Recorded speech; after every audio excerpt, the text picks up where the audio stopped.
அல்லாஹுவின் மகத்தான பேரருளால் நமது உயிரினும் மேலான கண்மணி நபிகள் நாயகம் ஸல்லல்லாஹு அலைஹி வஸல்லம் அவர்கள் நம்முடைய வாழ்க்கையின் விசேஷமான பகுதிகளை நமக்கு எப்போதுமே அறிவுறுத்தி கொண்டே இருக்கிறார்கள். அதிலே மிக முக்கியமான ஒரு பகுதி தான் வாக்கை நிறைவேற்றுங்கள் என்கிறார்கள், வாக்குறுதிகளை காப்பாற்றுங்கள் என்கிறார்கள். எப்போதுமே யாருக்கு எந்த வாக்கு கொடுத்தாலும் வாக்கிலே நம்பிக்கையோடும் பேணுதலோடும் நேர்மையோடும் இருக்க வேண்டும் என்ற ஒரு வாழ்க்கையை கற்றுக் கொடுக்கிறார்கள். இதிலே சராசரி மனிதர்களிலே வித்தியாசத்தை பெருமானார் காட்டவில்லை. நம்முடைய நண்பர்கள், நமது உறவினர்கள், சொந்தங்கள், பந்தங்கள் என்று மாத்திரம் வரையறை போடாமல் எல்லோரிடத்திலும் நீ வாய்மையோடு நடக்கணும், உன்னுடைய வாக்குறுதி கரெக்டா இருக்கணும், ஒருத்தட்ட வாக்கு கொடுத்தா அதுல சரியா இருக்கணும், சொன்னபடி நடக்கணும். அல்லாஹ் நமக்கு தௌபீக் செய்வானாக. இன்னைக்கு சொன்னபடி நடக்கிறவங்க ரொம்ப குறைவுதான். சொன்னபடிலாம் எல்லாரும் நடக்கிறது இல்லை. அன்னைக்கு ஒரு சூழ்நிலை சொன்னேன் அப்படின்ட்டு பேசுறவங்க இருக்கிறாங்க. அன்னைக்கு ஒரு சூழ்நிலை அப்படி சொன்னேன், அதனால அது அப்படியே தான் இருக்கணும்னு என்ன இருக்கிறது என்றெல்லாம் கேட்பவர்களாக இன்றைக்கு மக்கள் மாறுவது உண்மையிலேயே வருத்தம் அளிக்கிறது. சொன்னால் அந்த சொல் அது ஒரு பெரிய வாக்கியமானது, அது ஒரு பெரிய அருளுக்குரியது.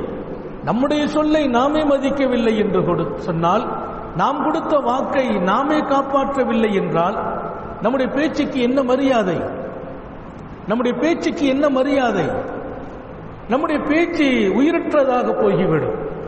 நம்முடைய பேச்சுக்கான சக்தி, நம்முடைய பேச்சு நமது வாழ்க்கையில் காப்பாற்றப்பட வேண்டும். ஒருவற்ற ஒன்ன சொல்லிட்டோம்னா சரியா இருக்கணும்.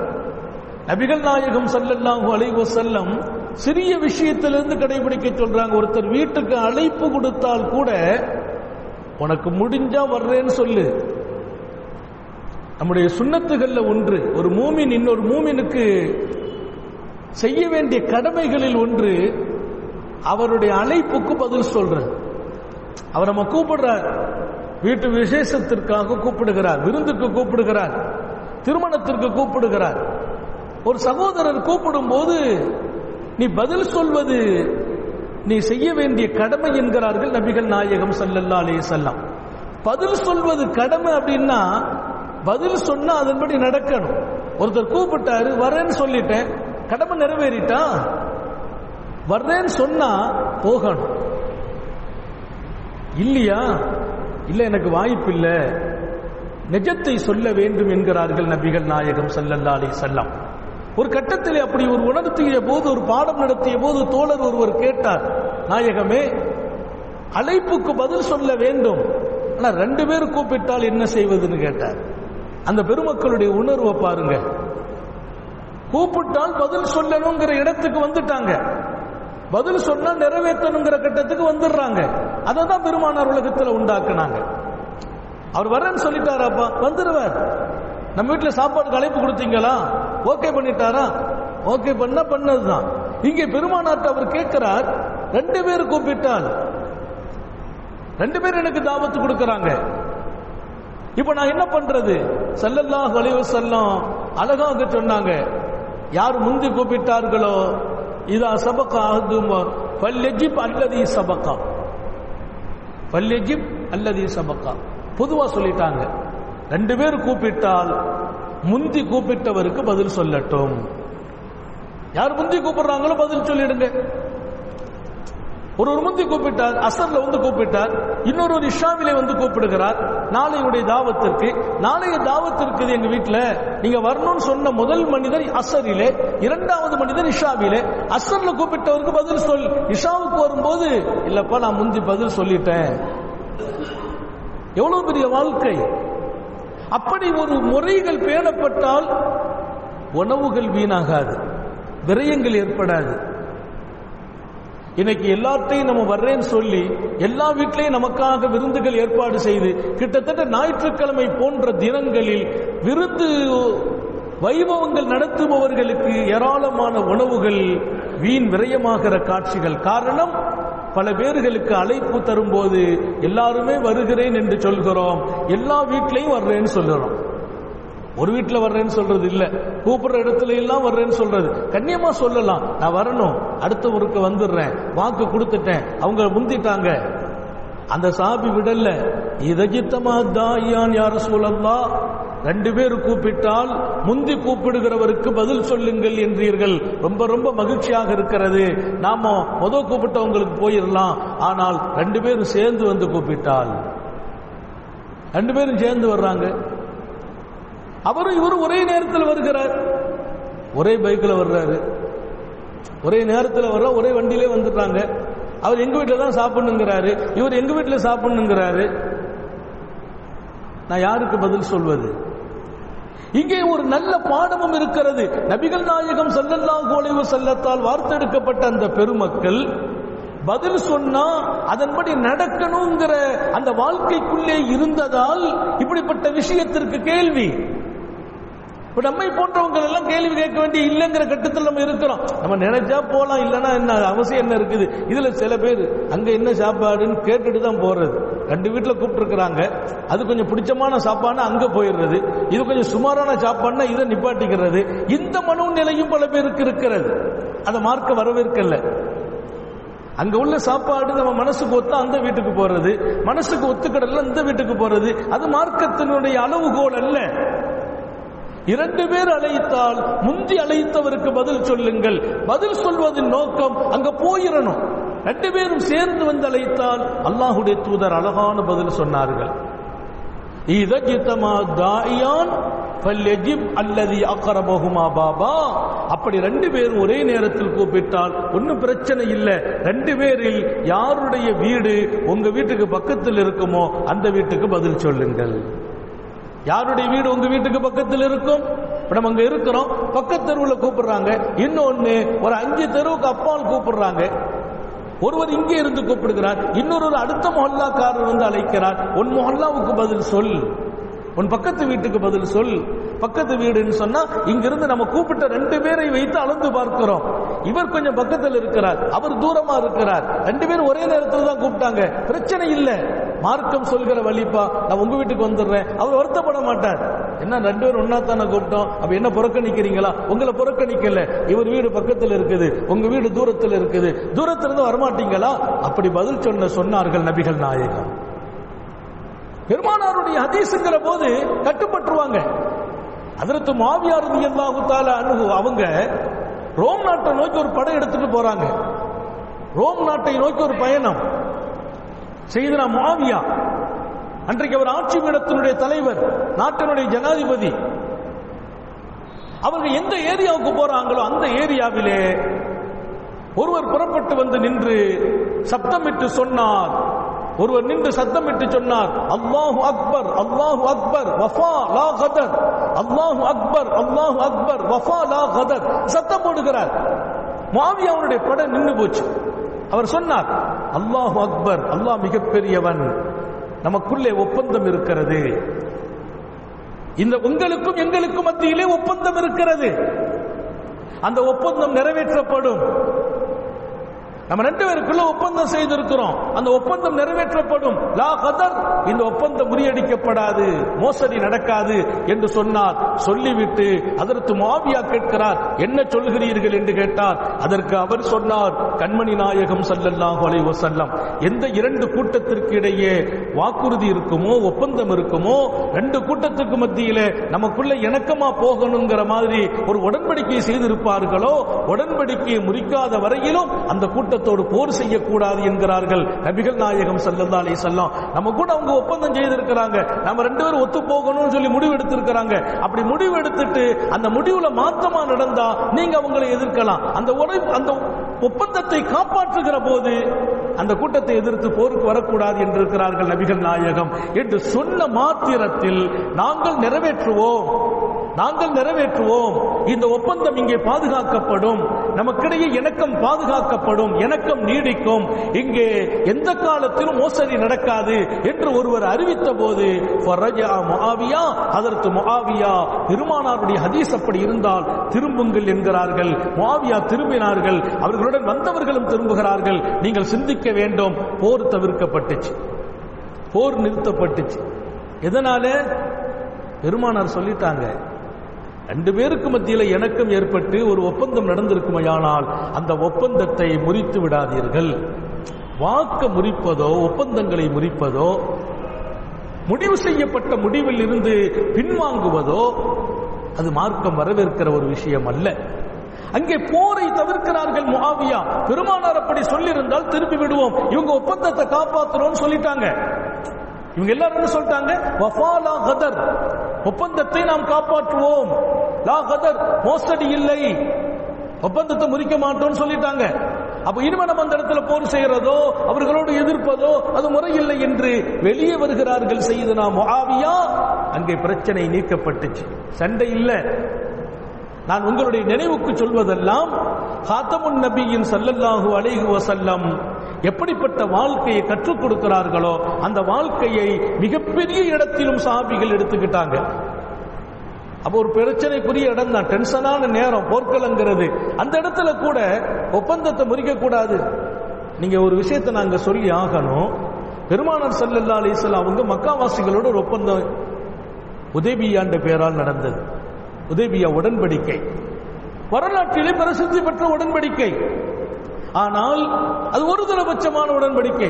இங்கிருந்து அங்கு யாராவது இஸ்லாத்தை நோக்கி வந்து விட்டால் அவங்களை நீங்க திரும்ப அனுப்பிடணும், அங்கிருந்து யாராவது இங்க வந்தா நாங்க திரும்ப அனுப்ப மாட்டோம். இப்படி ஒரு உடன்படிக்கை எந்த வகையிலும் நியாயமானதல்ல, ஒருதலைபட்ச உடன்படிக்கை அது. ஆனாலும் காலத்தின் கட்டாயம் அந்த ஒப்பந்தத்தில் பெருமானார் கையெழுத்திடுகிறார்கள். கையெழுத்திட்டு பெருமானார் மதீனா வந்த பின்னால் இங்கிருந்து யார் வந்தால் அனுப்பணுங்கிற ஒப்பந்தத்தின் பேரால் அபூ பஸீர் ரலியல்லாஹு அன்ஹு நபித்தோழர் மக்காவிலே ரொம்ப சோதனைக்கு ஆளாகி அவர்களுக்கு தெரியாம புறப்பட்டு மதீனா வந்து விடுகிறார். நபித்தோழர் அபூ பஸீர் மதீனா வருகிறார், பெருமானாரை சந்திக்கிறார். பெருமானார் அவரை வரவேற்கிறார்கள். அவருக்கு பின்னாலேயே மக்காவாசிகள் வந்துட்டாங்க. மக்காவாசிகள் வந்து சொன்ன வார்த்தை என்ன தெரியுமா? நாயகமே, நமக்குள்ளே ஒரு ஒப்பந்தம், இங்கிருந்து யார் வந்தாலும் நீங்க திரும்ப தர வேண்டும் என்று ஒப்பந்தம் இருக்கிறது. அந்த ஒப்பந்தத்தை தாங்கள் எப்போதும் மீறப்போவது இல்லை, அபூ பஸீரை திரும்ப தாருங்கள் என்று கேட்கிறார். அபூ பஸீர் சொல்கிறார், என்னை ஒப்படைத்து விடாதீர்கள், நான் ரொம்ப மனம் உடைந்து வந்திருக்கிறேன். மக்காவிலே பாதுகாப்பில்லை, மக்காவிலே சங்கடங்கள், 1000 சோதனைகளை சந்தித்திருக்கிறோம், நெருக்கடிகள் வாழ்க்கையில் வாழ்ந்திருக்கிறோம். நாங்கள் கொஞ்சம் நிம்மதி காற்றை சுவாசிக்க வேண்டும் என்றுதான் மதீனாவை நோக்கி வந்திருக்கிறேன். நாயகமே, என்னை நீங்கள் கொடுத்து விடாதீர்கள் என்கிறார் சையதுனா அபூ பஸீர் ரலியல்லாஹு அன்ஹு. பரிசுத்தமான மனிதர். ஆனால் அவர்களும் ஒப்பந்தத்தின்படி கேட்கிறார்கள். காத்தமுன் நபியின் ஸல்லல்லாஹு அலைஹி வஸல்லம் நியாயத்திற்கு அப்பாற்பட்ட உடன்படிக்கை அது. ஒப்பந்தம் நியாயத்துக்கு அப்பாற்பட்டது. இங்கிருந்து வந்தால் நீங்கள் திரும்ப தரணும், அங்கிருந்து வந்தால் நாங்கள் தரமாட்டோம். அது முறையற்ற ஒப்பந்தம். ஆனால் கையெழுத்திடப்பட்டது, ஏற்றுக்கொள்ளப்பட்ட ஒப்பந்தம். அல்லாஹ்வின் தூதரிடத்திலே தன் கஷ்டத்தை சொல்கிறார் அபூ பஸீர். நபிக்கு இரக்கம் உண்டு. ரஹ்மத்துல் ஆலமீன், உலகத்தார்களுக்கெல்லாம் அருட்படை என்றான் அல்லாஹ் அவர்களை. எறும்பில் இருந்து யானை வரையிலும் உயிரினங்களுக்கு இரக்கம் காட்டியவர்கள், மனிதர்களுக்கு இரக்கம் காட்டியவர்கள் காத்தமுன் நபியின். அப்படிப்பட்ட அல்லாஹ்வின் தூதரிடத்திலே அவர் சொல்லுகிறார், நான் வேதனைக்கு உள்ளாகி வந்திருக்கிறேன், மனமுடைந்து வந்திருக்கிறேன், யா ரசூலல்லாஹ் என்னை அனுப்பி வைத்து விடாதீர்கள் என்கிறார். பெருமானார் சொன்னாங்க, அபூ பஸீர் கொஞ்சம் பொறுமையாக இருங்கள், ஒப்பந்தம் செய்திருக்கிறோம், அதை நாம் முறிக்க முடியாது. அந்த கூட்டத்தோடு ஒப்பந்தம் செய்திருக்கிறோம், இடைக்கட்டு இந்த ஒப்பந்த காலத்தில் யார் வந்தாலும் திரும்ப தர வேண்டும் என்று. அந்த ஒப்பந்தத்தை நாம் முறிப்பது நம்முடைய ஷரியத்தை அனுமதிக்காத ஒன்று. அந்த ஒப்பந்தங்கள் எப்போதும் முறிக்க கூடாது. அவங்க எதிரிகள்கிட்ட செய்த ஒப்பந்தம், ஆனா முறிக்க கூடாது. எனவே நீங்க திரும்பி போங்க சொல்லிட்டு பெருமானார் சொன்னாங்க, அல்லாஹு தஆலா உங்களுக்கு ஜஅலல்லாஹு லக் மஹ்ரஜன் ஃபரஜன், அல்லாஹ் உங்களுக்கு நீங்கள் நிம்மதி பெறும் இடத்தை தருவான். நெருக்கடியிலே இருந்து நீங்கள் விமோச்சனம் பெறும் வாய்ப்பை அல்லாஹ் ஏற்படுத்துவான். நீங்க போயிடுங்க, நம்ம ஒப்பந்தத்தை முறிச்சிட்டு உங்களை ஏத்துக்க முடியாதுன்னாங்க. பெருமானார் சொன்ன போது அதுவரைக்கும் அவர் தன் பிரச்சனையை சொன்னார், பாதிக்கப்பட்டேன் என்றார், உடைந்து வந்திருக்கிறேன் என்கிறார், நெருக்கடி நிலை சந்தித்து வந்திருக்கிறேன் என்கிறார், நிம்மதி காற்று சுவாசிப்பதற்காகவே இங்கே வந்தேன் என்கிறார், ஈமானை பாதுகாக்க வந்தேன் என்கிறார். அத்தனையையும் ஏற்றுக்கொண்ட அன்னலார், நீங்கள் பொறுமையாக இருங்கள், ஒப்பந்தம் இருக்கிறது, அதை நாம் முறிப்பது அனுமதிக்கப்பட்ட விஷயம் அல்ல, அது எனக்கு உடன்பாடு அல்ல, நீங்க திரும்பி செல்லுங்கள், ஆனால் இனிமேல் நிம்மதி காற்றை சுவாசிப்பீர்கள். போங்க மக்காவுக்குங்கிறாங்க, திரும்பி போங்கங்கிறாங்க, ஆனால் உங்களுக்கு இனிமேல் நெருக்கடி இருக்காது. ஜஅலல்லாஹு லக ஃபரஜன், அல்லாஹ் உங்களுக்கு ஒரு விடுதலை தந்து விடுவான். உடனே ஓகே பண்ணாங்க, புறப்பட்டாங்க, திரும்பிட்டாங்க. ஆனா அல்லாஹ்வுடைய பெரிய கிருபை, பெருமானார் சொன்ன மாதிரி அவர் மக்கா வரல, வர்ற வழியிலேயே ஒரு இடம் தயார் செய்தார், அந்த இடத்தில் தங்கினார், அந்த இடத்தை சுற்றி பாதுகாப்பாக்கினார், மற்ற வரவங்களுக்கு அந்த இடத்தில் இடம் கொடுத்தார். அங்கே ஒரு பெரிய சூழலை அமைத்துக் கொண்டு அவர் தன்னையும் தன்னோடு இருப்பவர்களையும் பாதுகாத்துக் கொண்டார். நெருக்கடி நிலையிலிருந்து பாதுகாக்கப்படுகிறார். பெருமானார் சொன்ன வாக்கு நிறைவேறிச்சு. ஆனால் இப்படிப்பட்ட சூழலிலும் அல்லாஹ்வின் தூதர் ஒப்பந்தத்தை முறிக்கல. அது உங்களுடைய கவனத்தில் எடுக்கணும். அப்ப நம்ம கொடுத்த வாக்கு, நம்ம கையெழுத்திட்ட ஒப்பந்தங்கள் எவ்வளவு பெரிய சூழலாக இருக்கட்டும், ஈமானுக்காகத்தான் வந்திருக்கிறார், நிம்மதிக்காக வந்திருக்கிறேன் என்று போராடுகிறார், அதுக்காக ஒப்பந்தத்தை முறிக்க முடியாது என்கிறார்கள் நபிகள் நாயகம். எனவே இன்றைக்கு நான் சொல்ல வருகிற செய்தி உங்கள் இதயத்தில் பதியட்டும். யாரிடத்தில் நாம வாக்கு கொடுத்தாலும் வாய்மை பாதுகாக்கப்படணும். நம்ம சொல்ல நம்ம மதிக்கலைன்னா அதுக்கு சொல்லுக்கு என்ன இருக்கிறது? சொல்லுக்கு உள்ள பவரே அந்த சொல் நிறைவேற்றப்படணும். ஐயா நீங்க போங்க, அடுத்த வாரம் நான் உங்களுக்கு வர்றேன், இல்ல அடுத்த வாரம் அந்த காரியத்தை செய்து தர்றேன் அப்படின்னு சொல்லிட்டோமா, அடுத்த வாரம் செய்து கொடுக்கணும். ஒரு குறிப்பிட்ட நாள் தாங்க, அப்புறம் நிறைவேற்றணும், அந்த நாளைக்கு பின்னால் நிறைவேற்றணும். அதுதான் வாக்கு. சும்மா சொல்லுவோமே, அப்புறம் என்ன ஆனாலும் பார்த்துக்கிடுவோமே, அதுக்கு பேர் வாக்கா? அதுக்கு பேர் வார்த்தையா?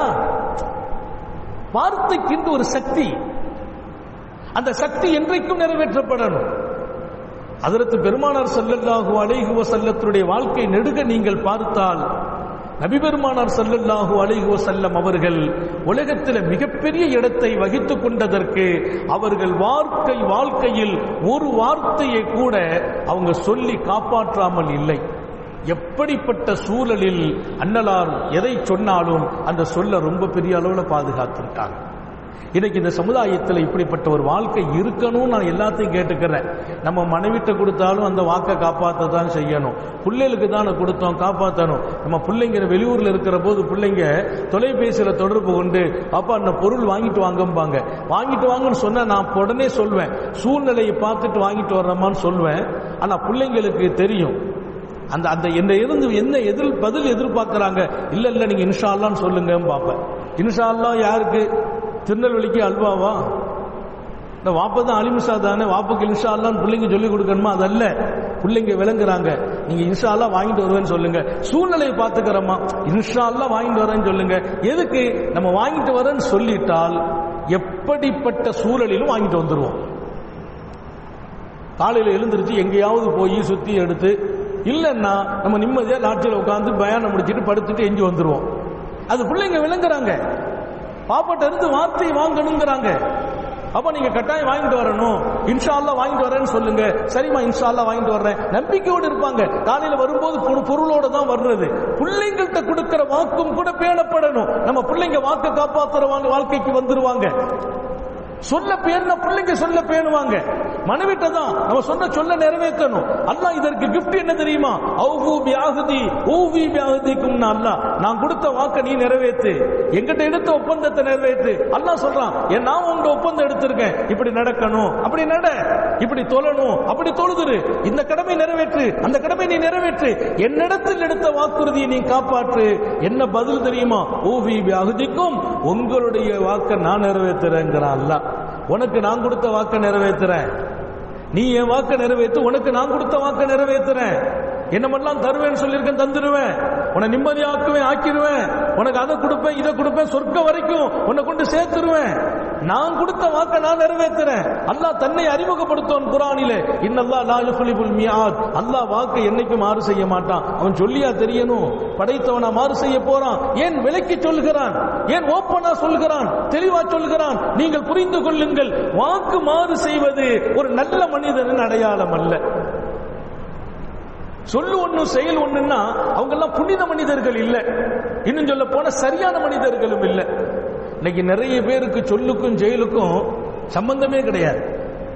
பேசினா அப்படி பேசுவாங்க, பேசினா நம்ம அதை செய்திருவோம் இதை செய்திருவோம், ஒன்னும் செய்யறது இல்லை. சொன்னபடி வாழணும்.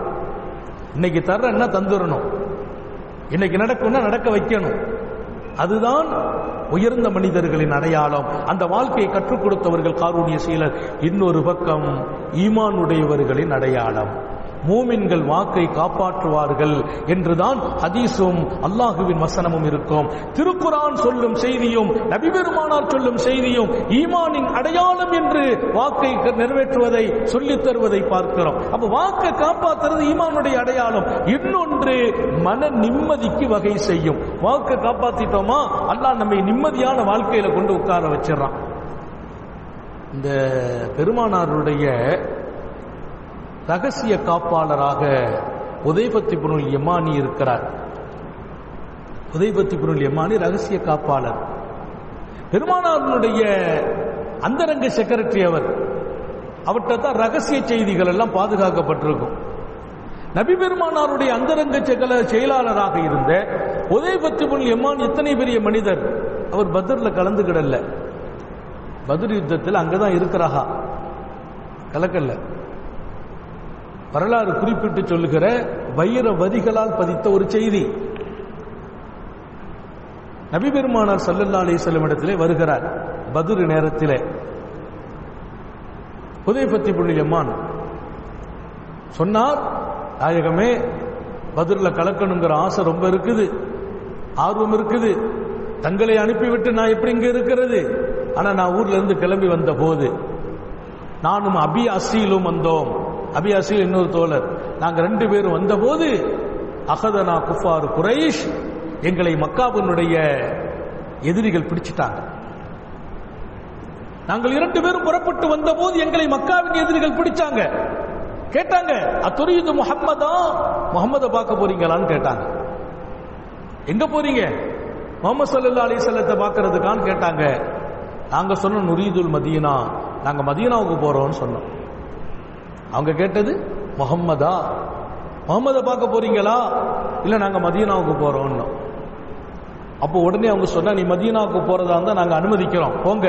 ஆனா ஒரே ஒரு நிபந்தனை, முஹம்மது ஸல்லல்லாஹு அலைஹி வஸல்லம் அவர்கள் எங்களை எதிர்த்து நடத்துகிற போரில் நீங்கள் கலந்து கொள்ள மாட்டோம் என்று எங்கள்கிட்ட வாக்கு கொடுக்கணும். பெருமான், அது பத்ர் நேரம்.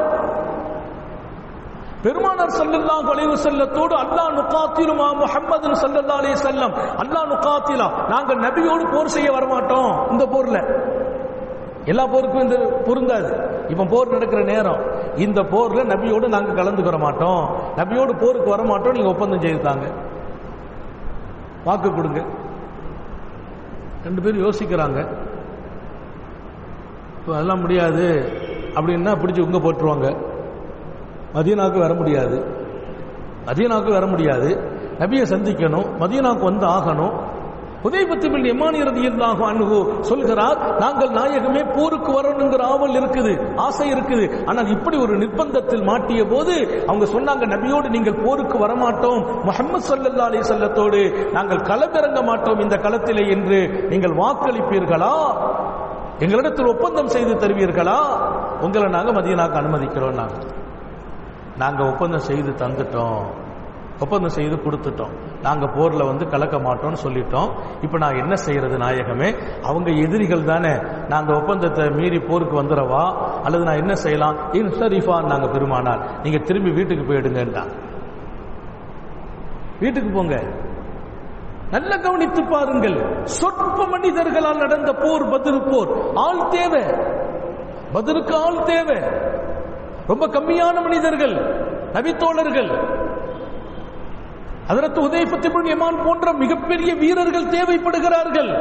ஆனா நான் வாக்கு கொடுத்துட்டேன், போர்ல கலக்க மாட்டேன்னு சொல்லியிருக்கேன் அவங்கள்ட்ட, நான் என்ன பண்றது? அந்த வாக்கை நிறைவேற்றுங்க நாங்க ஸல்லல்லாஹு அலைஹி வஸல்லம். எதிரிகளோடு கொடுத்த வாக்கை கூட சர்க்கார் ஆலம் நிறைவேற்ற சொல்கிறார்கள். நமக்கு நம்பர் போருக்கு ஆள் எண்ணிக்கை தேவைப்பட்ட நேரத்திலும் அவங்க எதிரி அவங்க, அதல்ல நம்ம நோக்கம். நீங்க நாங்க போர்ல கலக்க மாட்டோம்னு சொல்லிட்டு வந்துட்டீங்க, அந்த சொல்ல காப்பாத்துங்க, நீங்க வீட்டுக்கு போயிடுங்க. ஹஜ்ரத் உதைபத் இப்னுல் யமானி பத்ரில் கலக்கவில்லை. 313, 315, 317 என்று அந்த பெருமக்களுடைய பட்டியல் இருக்கிறது. அந்த பெயரை சொன்னால் பரக்கத் என்று பெருமக்கள் எழுதுகிறார்கள், பாதுகாப்பு என்று எழுதுகிறார்கள். எத்தனையோ அல்லாஹ்வின் அன்பு பெற்ற பெருமக்கள் அந்த பெயர்களை படிக்கிற வாழ்க்கையை பெற்றிருந்தார்கள். பத்ர் சஹாபாக்களுடைய பெயர் என்பது இந்த தீன் நிலை பெற காரணமான மனிதர்களுடைய பெயர். அது அந்த இடத்தில் அவருடைய பெயர் பதிவு செய்யப்படவில்லை. எதனால்? வரலாறு இன்றைக்கு வெளிச்சம் போட்டு காட்டும். எதிரிகளிடத்தில் கொடுத்த ஒப்பந்த வாக்கையும் காப்பாற்றுங்கள் என்று நபி அவர்களால் அவர் பணிக்கப்பட்டார். அந்த ஒப்பந்தத்தை, அந்த வாக்கை, அந்த வார்த்தையை காப்பாற்றுவதற்காக அவர் போருக்கு வரல. பத்ருல கலந்து கொண்டு உயர்ந்த இடத்தை பெறுகிற அந்த வாய்ப்பை அவர் இழக்கிறார். இன்னைக்கு அவருக்கு ஒரு பெரிய வாய்ப்பு என்ன? சொல்ல நிறைவேற்றினார். அது அவ்வளவு பெரிய விஷயம். அதனால இன்ஷா அல்லாஹ் ஒரு அழகான வாழ்க்கைக்கு நம்ம வரணும். நம்ம பேசுற பேச்ச ரொம்ப எச்சரிக்கையா பேசணும். யார்கிட்ட எதை சொல்றோம் பார்த்து சொல்லணும். சொன்னா சொன்னதை காப்பாற்றணும். சொன்னா நான் யார்கிட்டையும் வாக்கு கொடுக்கறது இல்லை. கேட்பாங்க, அசத்து நாளைக்கு வந்துடுவீங்களா? நாளைக்கு ஒரு ஃபோன் பண்ணுங்கன்றேன். நீங்க ஃபோன் பண்ணுங்க, ஏன்னா நாளைக்கு அவர் வந்துடுவீங்களா சரின்னு சொல்லிட்டோம், இங்க அவர் வாட்டில் இருந்துவார், நமக்கு வேற வேலை வந்துடும் போயிடுவோம். அதுக்கு வரேன்னு சொல்லிட்டு வரலையே, நீங்க ஃபோன் பண்ணுங்க. கல்யாணத்துக்கு கூப்பிடுவாங்களா? நீங்க அந்த நேரத்தில் ஃபோன் பண்ணுங்க. நான் பல நிக்காவில் இருப்பேன், வாய்ப்பு இருந்தா வந்து கலந்துக்கிடுவேன். வார்த்தைகள் ரொம்ப பேணுதல், யோசித்து சொல்ல வேண்டும். நாளைக்கு நான் தந்தரெல்லாம் சொல்ல முடியாது, ஏன் நமக்கு மறந்து போயிடும். அந்த வார்த்தை ரொம்ப முக்கியம். நம்முடைய வார்த்தை நமது உயிருக்கு சமம். உயிர் போவதை விரும்ப மாட்டோம், கொடுத்த வாக்கு போறதை விரும்பக்கூடாது. வாய்மைக்குரிய மனிதர்களாக வாழணும். சொன்னா சொல்ல காப்பாற்றுற மனிதர்களா வாழணும். நம்ம சொல்லுக்குள்ள பவர் நம்ம கரெக்டா அதை பேணும் போதுதான் கிடைக்கும். இல்லைன்னா அது மௌத்தா போன சொல்லாகிவிடும், உயிரற்ற சொல்லாகிவிடும். நம்முடைய சொல்லை உயிரற்றதாக நாமே ஆக்குவதா என்ற கேள்வியை முன்வைத்து எப்போதும் வாய்மையும் வாக்கை பாதுகாக்கிற வாழ்க்கையும் சொன்னால் சொன்னபடி நடக்கிற வாழ்க்கையும் நீங்களும் நானும் பெற வேண்டும் என்று சொல்லி நபிகள் நாயகம் ஸல்லல்லாஹு அலைஹி வஸல்லம் அழகான ஒரு ஹதீஸை, ஹியாரு இபாதில்லாஹ், அல்லாஹ்வின் அடியார்களிலெல்லாம் மிகச்சிறந்த அடியார்கள் யார் தெரியுமா? அல்லாஹ்வின் அடியார்களிலெல்லாம் மிகச்சிறந்த அடியார்கள் அல் மூஃபூன் அல் முத்தய்யிபூன், பரிசுத்தமான மனிதர்கள், வார்த்தையை காப்பாற்றுகிற மனிதர்கள் என்றார்கள். சொல்ல காப்பாற்றுற மனிதர்கள், சொன்னால் கரெக்டா நடக்கிற மனிதர்கள், வாக்கு கொடுத்தால் வாக்கு காப்பாற்றுறவங்க, ஒப்பந்தம் செய்தால் ஒப்பந்தத்தை மீறாமல் நிறைவேற்றுகிறார்களே அவர்கள்தான் மனித உலகத்தில் சிறந்த மனிதர்கள் என்றார்கள் நபிகள் நாயகம் ஸல்லல்லாஹு அலைஹி வஸல்லம். அத்தகைய சிறந்த மனிதர்களில் நீங்களும் நானும், நம்முடைய ஒவ்வொரு மனிதர்களும் வாழ்வதற்கு அல்லாஹ் அருள் புரிவானாக.